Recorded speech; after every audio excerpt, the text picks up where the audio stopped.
हरे कृष्णा। श्रीमद् भागवतम छठवां स्कंद तीसरा और चौथा अध्याय। तीसरा अध्याय जम और जमदूतों का संवाद और चौथा अध्याय में दक्षों के द्वारा भगवान की स्तुति और भगवान का प्रादुर्भाव ये प्रसंग है। तीसरा अध्याय जम और जमदूतों का संवाद। राजा परीक्षित ने पूछा, भगवान देवादिदेव धर्मराज के बस में सारे जीव है और भगवान के पार्षदों ने उन्हीं की आज्ञा भंग कर दी तथा उनके दूतों को अपमानित कर दिया। जब उनके दूतों ने जमपुरी में जाकर उनसे अजामिल का वृत्तांत तो कह सुनाया, तब सब कुछ सुनकर उन्होंने अपने दूतों से क्या कहा, ऋषिवर, मैंने पहले यह बात कभी नहीं सुनी कि किसी ने किसी भी कारण से धर्मराज के शासन का उल्लंघन किया हो। भगवान, इस विषय में लोग बहुत संदेह करेंगे। आप इसका निवारण आपके अतिरिक्त तो दूसरा कोई नहीं कर सकता, ऐसा मेरा निश्चय है। श्री सुखदेव जी ने कहा, परीक्षित, जब भगवान के पार्षदों ने जमदूतों का प्रयत्न विफल कर दिया, तब उन लोगों ने संजमुनि पुरी स्वामी एवं अपने शासक जमराज के पास जाकर निवेदन किया। संजमनीपुरी मतलब जहाँ पे सभी को संयम में रखा जाता है, अर्थात कंट्रोल में रखा जाता है, उसे संजमनीपुरी कहते हैं। और ये जमराज जी का निवास स्थान है। जमराज जी वहीं रह करके शासन चलाते हैं। जमदूतों ने कहा, प्रभु, संसार के जीव 3 प्रकार के कर्म करते हैं, पाप, पुण्य अथवा दोनों से मिश्रित। इन जीवों को उन कर्मों का फल देने वाले शासक संसार में कितने हैं? यदि संसार में दंड देने वाले बहुत से शासक हो तो किसे सुख मिले और किसे दुख, इसकी व्यवस्था एक सी ना हो सकेगी।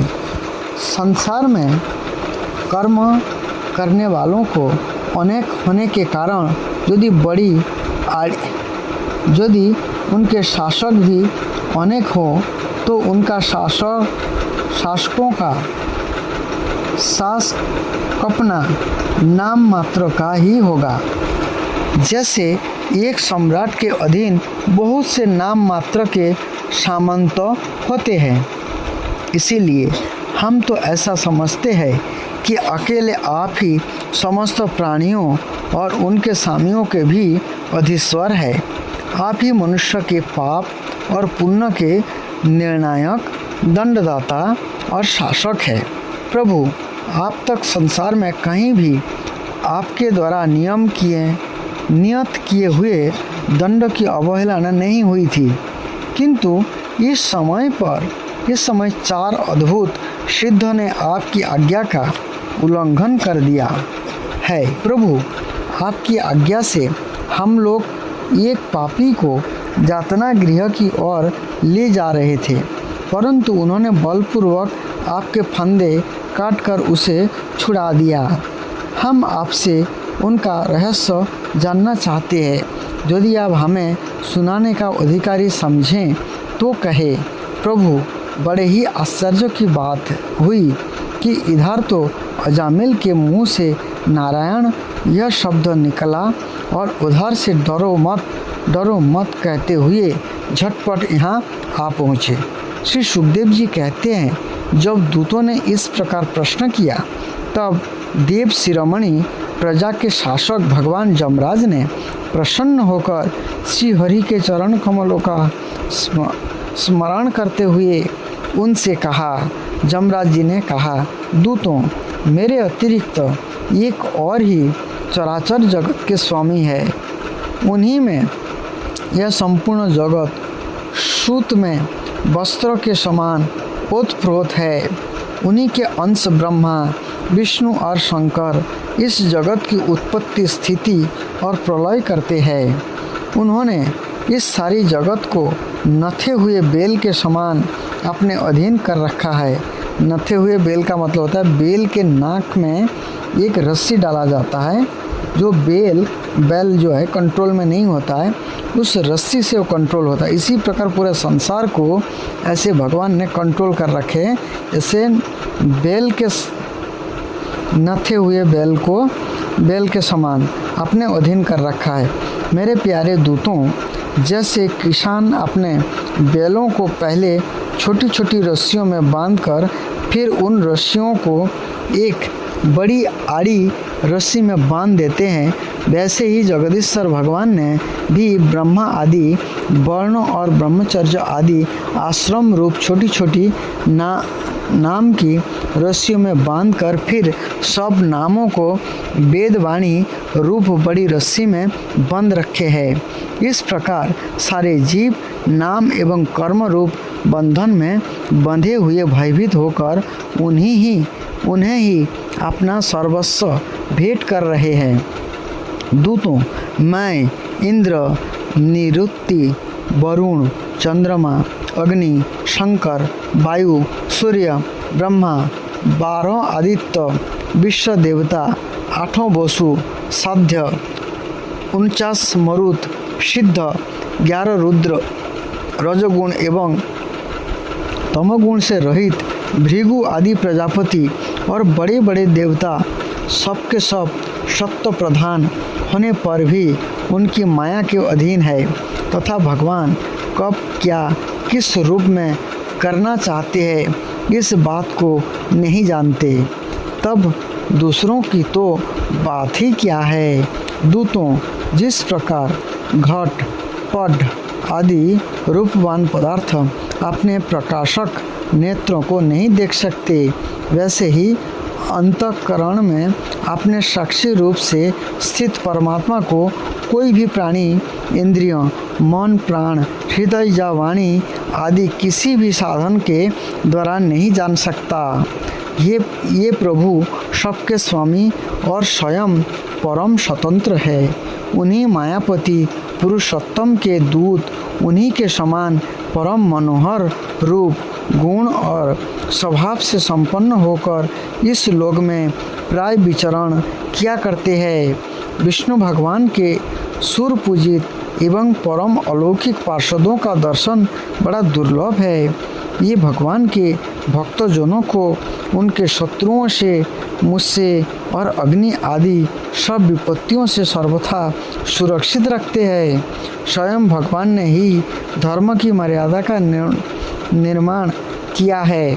उसे ना तो ऋषि जानते हैं और ना देवता, ना सिद्धगण ही।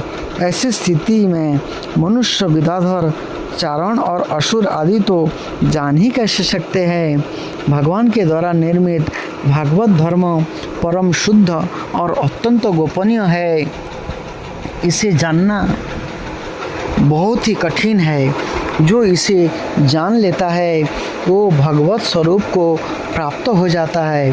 दूतों, भागवत धर्म का रहस्य हम 12 व्यक्ति ही जानते हैं। ब्रह्मा जी, देवर्षि नारद, भगवान शंकर, सनत कुमार, जो सनत कुमार 4 कुमार है, सनक, सनंदन, सनत कुमार, कपिल देव, स्वयंभू मनु, प्रहलाद, जनक, भीष्म पितामह, बलि महाराज, सुखदेव गोस्वामी और मैं स्वयं धर्मराज। श्लोक इस प्रकार का है। स्वयंभू नारद शंभु कुमार कपिल मनु प्रहलाद जनक भीष्म बलि वया सखी वयम। ये जमराज जी स्वयं इस श्लोक को कह रहे हैं। ये 12 महाजन हैं हमारे, ये यही भागवत धर्म को ठीक ठीक जानते हैं। लोग बोलते हैं भगवान को किसने देखा है। इस प्रकार से जो मूर्ख प्रश्न करने वाले लोगों को ये भागवत पढ़ना चाहिए और यहाँ समझना चाहिए 12 महाजन हैं जो भगवान के भागवत धर्म को ठीक ठीक जानने वाले हैं। इस जगत में जीवों के लिए बस वही सबसे बड़ा कर्तव्य परम धर्म है कि वे नाम संकीर्तन आदि उपायों से भगवान के चरणों में भक्ति भाव प्राप्त कर ले। प्रिय दूतों, भगवान के नाम उच्चारण की महिमा तो देखो। अजामिल जैसा पापी भी एक बार नाम उच्चारण करने मात्र से मृत्यु पास से छुटकारा पा गया। भगवान के गुण, लीला और नामों का भली भांति कीर्तन मनुष्य के पापों का सर्वथा विनाश कर दे, यह कोई उसकी बहुत बड़ा फल नहीं है। क्योंकि अत्यंत पापी अजामिल ने मरने के समय चंचल चित्त से अपने पुत्र का नाम नारायण उच्चारण किया। इस नामाभास मात्र से ही उसके सारे पाप तो क्षीण हो ही गए, मुक्ति की प्राप्ति भी हो गए। बड़े बड़े विद्वानों की बुद्धि कभी भगवान की माया से मोहित हो जाते हैं। वे कर्मों के मीठे मीठे फलों का वर्णन करने वाली अर्थवाद रूपिणी वेद वाणी में ही मोहित हो जाते हैं और यज्ञादि बड़े बड़े कर्मों में ही संलग्न रहते हैं तथा इस सुगम भगवान नाम की महिमा को नहीं जानते। वह कितने खेद की बात है। प्रिय दूतों, बुद्धिमान पुरुष ऐसा विचार कर भगवान अंत में ही संपूर्ण अंतःकरण से अपना भक्ति भाव स्थापित करते हैं। ये मेरे दंड के पात्र नहीं है। पहली बात तो यह है कि ये पाप करते ही नहीं, परंतु यदि कदाचित संयोगवश कोई पाप बन भी जाए तो उसे भगवान का गुणगान तत्काल नष्ट कर देता है। जो समदर्शी साधु भगवान को ही अपना साध्य और साधन दोनों समझकर उन पर निर्भर है, बड़े बड़े देवता और सिद्ध उनके पवित्र चरित्र का प्रेम से गान करते रहते हैं। मेरे दूतों, भगवान की गदा उनकी सदा रक्षा करती रहती है। उनके पास तुम लोग कभी भूल कर भी मत फटकना। उन्हें दंड देने की सामर्थ्य ना हम में है और ना साक्षात काल में है, काल में ही है। बड़े बड़े परमहंस दिव्य रस के लोभ से संपूर्ण जगत और शरीर आदि से भी अपनी अहमता ममता हटाकर अकिंचन होकर निरंतर भगवान मुकुंद के पदारविंद का मकरंद रस पान करते रहते हैं। जो दुष्ट इस दिव्य रस से विमुख है और नरक के दरवाजे घर गृहस्थी की तृष्णा का बोझ बांधकर उसे ढो रहे हैं, उन्हीं को मेरे पास बार बार लाया करो। जिनकी जीभ भगवान के गुण और नामों का उच्चारण नहीं करती, उनका चित्त उनके चरणारविंद का चिंतन नहीं करता और जिनका सिर एक बार भी भगवान श्री कृष्ण के चरणों में नहीं झुकता, उन भगवत सेवा विमुख पापियों को ही मेरे पास लाया करो। आज मेरे दूतों ने भगवान के पार्षदों का अपराध करके स्वयं भगवान का ही तिरस्कार किया है। यह मेरा ही अपराध है। महापुरुष भगवान नारायण हम लोगों का यह अपराध क्षमा करें। हम अज्ञानी होने पर भी है उनके निज जन और उनकी आज्ञा पाने के लिए अंजलि बांधकर सदा उत्सुक रहते हैं। अतः परम महिमा मानित भगवान के लिए यह योग्य है कि ये क्षमा कर दें। मैं उन सर्व अंतर्यामी एक रस अनंत प्रभु को नमस्कार करता हूँ।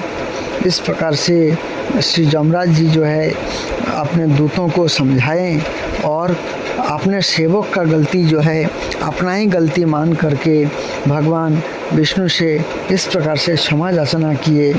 श्री सुखदेव जी कहते हैं, परीक्षित, इसलिए तुम ऐसा समझ लो कि बड़े से बड़े पापी को सर्वोत्तम अंतिम और पाप वासनाओं के भी निर्मूल कर डालने वाला प्रायश्चित वही है कि केवल भगवान नाम के गुण लीला और नामों का कीर्तन किया जाए। इसी से संसार का कल्याण हो सकता है। जो लोग बार बार भगवान के उदार और कृपापूर्ण चरित्र का श्रवण कीर्तन करते हैं, उनके हृदय में प्रेममयी भक्ति का उदय हो जाता है। उस भक्ति से जैसी आत्मशुद्धि होती है, ऐसी कृष्ण चंद्रायण आदि व्रतों से नहीं होती।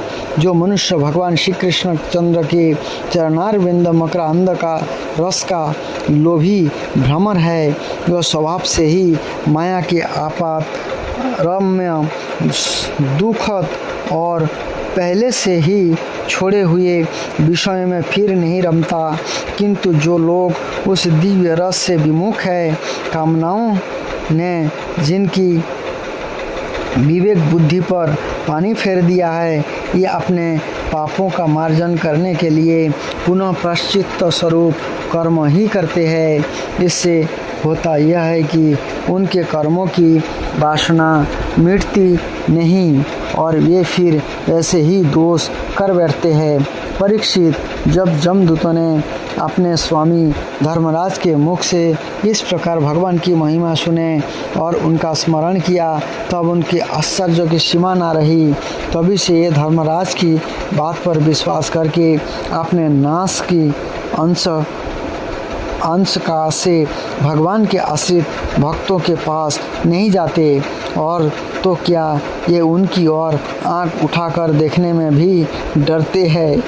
प्रिय परीक्षित, यह इतिहास परम गोपनीय अत्यंत रहस्यमय है। मलय पर्वत पर विराजमान भगवान अगस्त्य जी ने श्री हरि की पूजा करते समय मुझे यह सुनाया था। कौन ना, ये जो कथा है अगस्त्य मुनि जी ने अगस्त्य मुनि जी ने सुखदेव गोस्वामी जी को सुनाए थे। वही जो है सुखदेव गोस्वामी उसी कथा को महाराज परीक्षित को सुनाए। तो यहाँ पर परीक्षित महाराज जी को सुखदेव गोस्वामी बताएं, जो मैंने ये कथा अपने से नहीं बोला, मैंने अगस्त्य मुनि के मुख से सुना था ये कथा। चौथा अध्याय, दक्षों के द्वारा भगवान की स्तुति और भगवान का प्रादुर्भाव। राजा परीक्षित ने पूछा, भगवान आपने संक्षेप से अर्थात तीसरे स्कंद में इस बात का वर्णन किया कि स्वयंभू मनवंतर में देवता, असुर, मनुष्य, सर्प और पशु पक्षी आदि की सृष्टि कैसे हुई। अब मैं इसी का विस्तार जानना चाहता हूँ। प्रकृति आदि कारणों के भी परम कारण भगवान अपनी जिस शक्ति से जिस प्रकार उसके बाद की सृष्टि करते हैं, उसे जानने की भी मेरी इच्छा है। सूत जी कहते हैं, शनक आदि ऋषियों परम जोगी व्यास नंदन श्री सुखदेव जी ने राजर्षि परीक्षित का यह सुंदर प्रश्न सुनकर उनका अभिनंदन किया और इस प्रकार कहा। श्री सुखदेव जी ने कहा, राजा, प्राचीन बुरही के 10 लड़के जिनका नाम प्रचिता था, जब समुद्र से बाहर निकले तब उन्होंने देखा कि हमारे पिता के निवृत्ति परायण हो जाने से सारी पृथ्वी पेड़ों से घिर गया है। उन्हें वृक्षों पर बड़ा क्रोध आया। उनके तपोबल ने तो मानो क्रोध की आग में आहुति ही डाल दी। बस उन्होंने वृक्ष को जला डालने के लिए अपने मुख से वायु और अग्नि की सृष्टि की। परीक्षित, जब प्रचेताओं की छोड़ी हुई अग्नि और वायु उन वृक्षों को जलाने लगे, तब वृक्षों के राजाधीराज चंद्रमा ने उनका क्रोध शांत करते हुए इस प्रकार कहा, महाभाग्यवान प्रचेताओं, ये वृक्ष बड़े दीन है। आप लोग इनसे द्रोह मत कीजिए, क्योंकि आप तो प्रजा की अभिवृद्धि करना चाहते हैं और सभी जानते हैं कि आप प्रजापति हैं। महात्मा प्रचेताओं, प्रजाओं के अधिपति अविनाशी भगवान श्री हरि ने संपूर्ण वनस्पतियों और औषधियों को प्रजा के हितार्थ उनके खान पान के लिए बनाया है। संसार में पंखों से उखाड़ने वाले चौर प्राणियों के भोजन, फल, पुष्प आदि अचर पदार्थ है। पैरों से चलने वालों के घास, तृण आदि बिना पैर वाले पदार्थों भोजन है।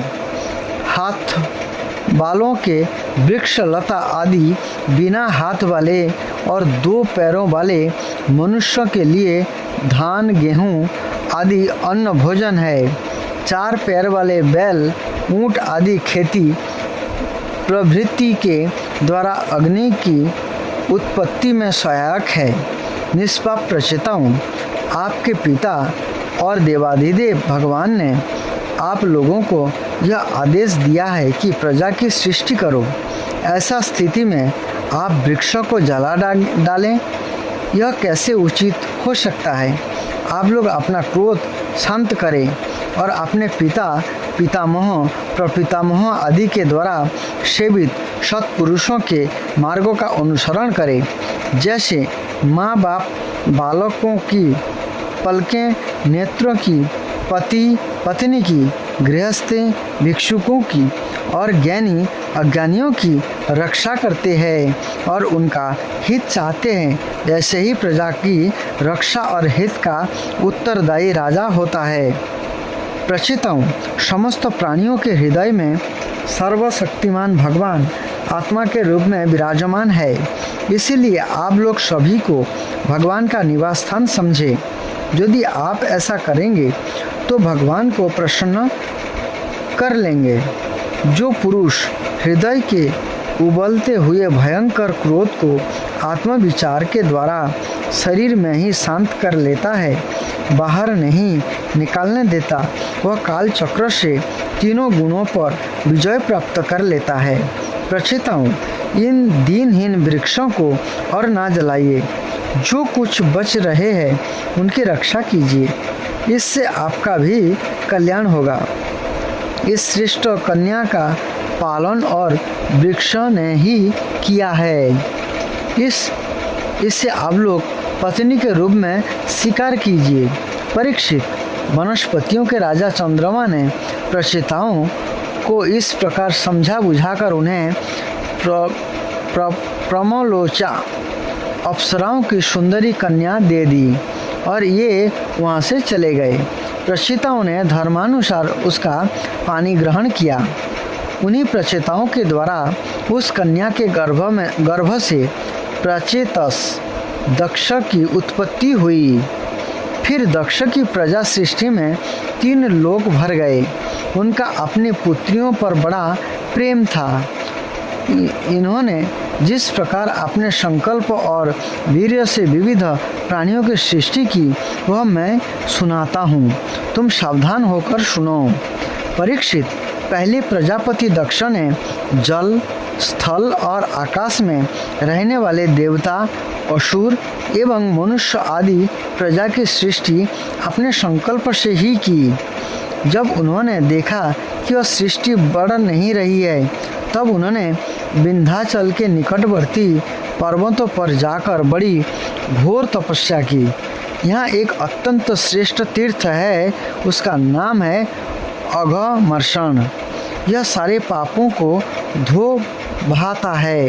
प्रजापति दक्ष उस तीर्थ में त्रिकाल स्नान करते और तपस्या के द्वारा भगवान की आराधना करते। प्रजापति दक्ष ने इंद्रियातीत भगवान को हंसगुह्य नामक स्तोत्रों से स्तुति की थी। उसी से भगवान उन पर प्रसन्न हुए थे। मैं तुम्हें यह स्तुति सुनाता हूँ। यहाँ पर हिंदी में है, श्रीमद् भागवतम में मूल पाठ में जो है वो मंत्र है, आप पढ़ सकते हैं। दक्ष प्रजापति ने इस प्रकार स्तुति की, भगवान आपकी अनुमति, आपकी चित्त शक्ति अमोघ है। आप जीव और प्रकृति से परे, उनके नियंता और उन्हें सत्ता स्फूर्ति देने वाले हैं। जिन जीवों ने त्रिगुणमय सृष्टि को भी वास्तविक सत्य समझ रखा है, ये आपके स्वरूप का साक्षात्कार नहीं कर सके, क्योंकि आप तो किसी भी प्रमाण की पहुँच नहीं है। आपकी कोई अवधि, कोई सीमा नहीं है। आप स्वयं प्रकाश और परात्पर है। मैं आपको नमस्कार करता हूँ। ये तो जीव और ईश्वर एक दूसरे के सखा है, तथा इसी शरीर में इकट्ठे ही निवास करते हैं, परंतु जीव सर्वशक्तिमान आपके सख्य भाव को नहीं जानता।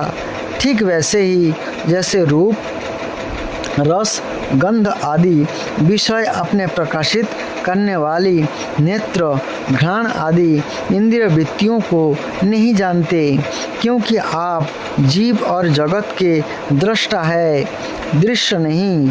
महेश्वर, मैं आपके श्री चरणों में नमस्कार करता हूँ। देह, प्राण, इंद्रिय, अंतःकरण की वृत्तियाँ, पंच महाभूत और उनकी तन्मात्राएं, ये सब जड़ होने के कारण आपने को और अपने से अतिरिक्त को भी नहीं जानते, परंतु जीव इन सब को और उनके कारण सत्व, रज और तम इन तीन गुणों को भी जानता है, परंतु यह भी दृश्य अथवा ज्ञ रूप से आपको नहीं जान सकता, क्योंकि आप ही सबके ज्ञाता और अनंत है। इसलिए प्रभु, मैं तो केवल आपकी स्तुति करता हूँ। जब समाधि काल में प्रमाण, विकल्प और विपर्जय रूप विविध ज्ञान और स्मरण शक्ति का लोप हो जाने से इस नाम रूपात्मक जगत का निरूपण करने वाला मन उपरत हो जाता है, उस समय बिना मन के भी केवल सच्चिदानंदमयी अपनी स्वरूप स्थिति के द्वारा आप प्रकाशित होते रहते हैं। प्रभु, आप शुद्ध है और शुद्ध हृदय मंदिर ही आपका निवास स्थान है। आपको मेरा नमस्कार है। जैसा जाज्ञिक लोग काष्ठ में छिपे हुए अग्नि को सामिधेनी नाम के 15 मंत्रों के द्वारा प्रकट करते हैं, वैसे ही ज्ञानी पुरुष अपने 27 शक्तियों के भीतर गूढ़ भाव से छिपे हुए आपकी अपनी शुद्ध बुद्धि के द्वारा हृदय में ही ढूंढ निकालते हैं। जगत में जितनी भिन्नताएं देख पड़ती है, ये सब माया की ही है। माया का निषेध कर देने पर केवल परम सुख के साक्षात्कार स्वरूप आप ही अवशेष रहते हैं, परंतु जब विचार करने लगते हैं तब आपके स्वरूप में माया की उपलब्धि निर्विचरण नहीं हो सकता, अर्थात माया भी आप ही है। अतः सारे नाम और सारे रूप आपके ही है। प्रभु, आप मुझ पर प्रसन्न होइए, मुझे आत्म प्रसाद से पूर्ण कर दीजिए। प्रभु, जो कुछ वाणी से कहा जाता है अथवा जो कुछ मन, बुद्धि और इंद्रियों से ग्रहण किया जाता है वह आपका स्वरूप नहीं है, क्योंकि वह तो गुण रूप है और आप गुणों की उत्पत्ति और प्रलय के अधिष्ठान है। आप में केवल उनकी प्रवृत्ति मात्र है। भगवान, आप में ही यह सारा जगत स्थित है, आपसे ही निकला है और आपने और किसी के सहारे नहीं, आपने आपसे ही इसका निर्माण किया है। यह आपका ही है और आपके लिए ही है। इसके रूप में बनने वाले भी आप है और बनाने वाले भी आप ही है। बनाने की विधि भी आप ही है। आप ही सबसे काम लेने वाले भी है। जब कार्य और कारण का भेद नहीं था तब भी आप स्वयं सिद्ध स्वरूप से स्थित थे। इसी से आप सबके कारण भी है। सच्ची बात तो यह है कि आप जीव जगत के भेद और स्वगत भेद से सर्वथा रहित एक अद्वितीय है। आप स्वयं ब्रह्म है। आप मुझ पर प्रसन्न होइए। प्रभु, आपकी ही शक्तियाँ वादी प्रतिवादियों के विवाद और संवाद अर्थात एक मत्य का विषय होता है और इन्हें बार बार मोह में डाल दिया करती है। आप अनंत अप्राकृत कल्याण गुण गुणों से युक्त एवं स्वयं अनंत है। मैं आपको नमस्कार करता हूँ भगवान। आप उपासक लोग कहते हैं कि हमारे प्रभु हस्त पादादि से युक्त साकार विग्रह है, और सांख्यवादी कहते हैं कि भगवान हस्तपाद आदि विग्रह से रोहित निराकार है।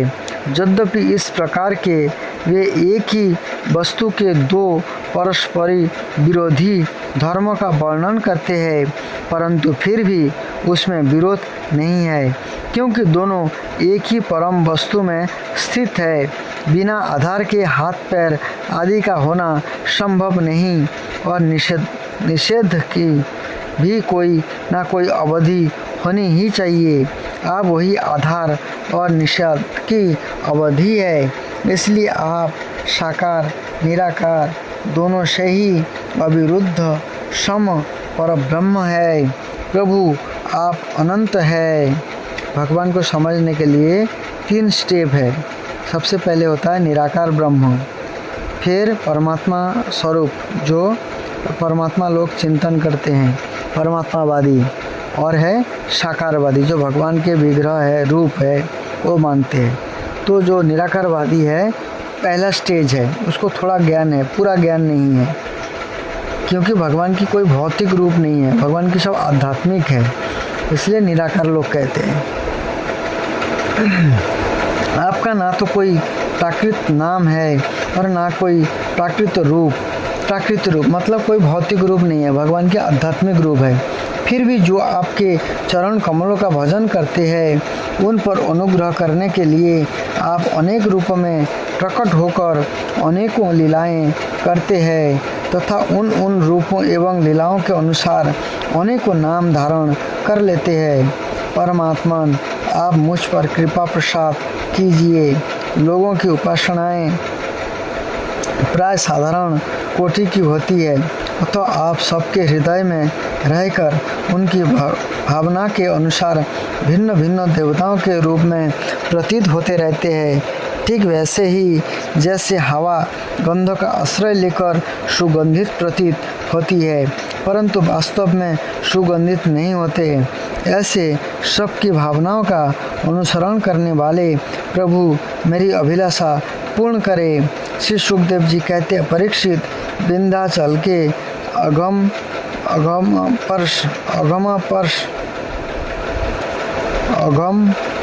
शरण तीर्थ में जब प्रजापति दक्ष ने इस प्रकार स्तुति की, तब भक्त वत्सल भगवान उनके सामने प्रकट हुए। उस समय भगवान गरुड़ के कंधों पर चरण रखे हुए थे। विशाल एवं हृष्ट पृष्ठ 8 भुजाएं थी। विशाल एवं हृष्ट पृष्ठ 8 भुजाएं थी। उनमें चक्र, शंख, तलवार, ढाल, बाण, धनुष, पाश और गदा धारण किए हुए थे। ऐसे भगवान चतुर्भुज रूप में आते हैं, लेकिन यहाँ पर अष्टभुजा वाले रूप दिखाए उनको, जिसमें क्या है चक्र, शंख, तलवार, ढाल, बाण, धनुष, पाश और गदा धारण किए हुए थे। वर्षाकालीन मेघ के समान श्यामल शरीर पर पीताम्बर फहरा रहा था। मुखमंडल प्रफुल्लित था। नेत्र से प्रमाद की वर्षा हो रही थी।